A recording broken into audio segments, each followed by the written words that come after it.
ఇక్కడ వాళ్ళందరితో కూడా మాట్లాడి వాళ్ళ వేరే వేరే సూచనలన్నీ విన్నాము. భవిష్యత్తులో ఏదో ఒక రిలీఫ్ ప్యాకేజ్ వస్తుందని ఆప్టిమిస్టిక్ గా ఉన్నాము. తర్వాత కూడా స్టీల్ ప్లాంట్ ని బాగా పనిచేసే విధంగా కార్మికులందరూ రెడీగా ఉన్నారు. పై లెవెల్లో ప్రొక్యూర్మెంట్ లో, ఆపరేషన్స్ లో, గవర్నెన్స్ లో తప్పులు ఉండకుండా, ఫ్రాడ్ జరగకుండా రివ్యూ మీటింగ్స్ కూడా మమ్మల్ని పెట్టమని అడిగారు.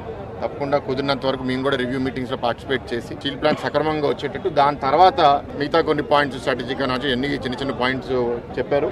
అన్ని పాయింట్స్ దాని ఇంపార్టెన్స్ బట్టి టేకప్ చేస్తాము and wheel work towards reviving the steel plant.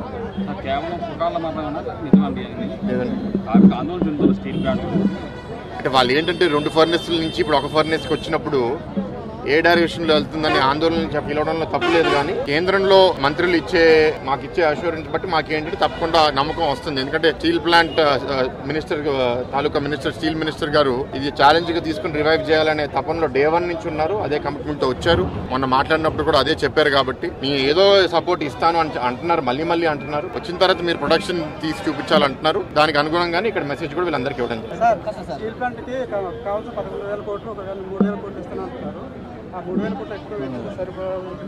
ఆ నంబర్ అనేది మేనేజ్మెంట్, గవర్నమెంట్ కూర్చుని డిసైడ్ చేయాలండి.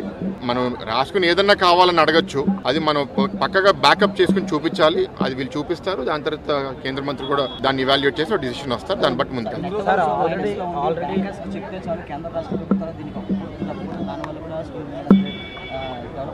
ఇలా ఈజీగా చాలా మంది చాలా కామెంట్స్ చేస్తున్నారండి. ఆవేదన చెందిన వాళ్ళు బాధతో కూడా కొన్ని కామెంట్స్ చేస్తున్నారు. వాళ్ళ బాధను అర్థం చేసుకుంటున్నాము. వాళ్ళు ఏంటంటే రకరకాల కాంప్లికేషన్స్ ఉన్నాయి. ఓవరాల్ మన అందరిది ఒకటే గోల్ ఏంటంటే స్టీల్ ప్లాంట్ సర్వైవ్ అవ్వాలి, ఫుల్ ప్రొడక్షన్ రావాలి, లాభాల లోపలికి వస్తేనే దీన్ని నిలబెట్టుకోగలుగుతాము. ఆ పరిస్థితికి తీసుకొచ్చినప్పుడు మేమందరం చాలా ఆనందంగా ఉంటాము. దానికి వెళ్లే విధంగానే మేము పనిచేస్తాం.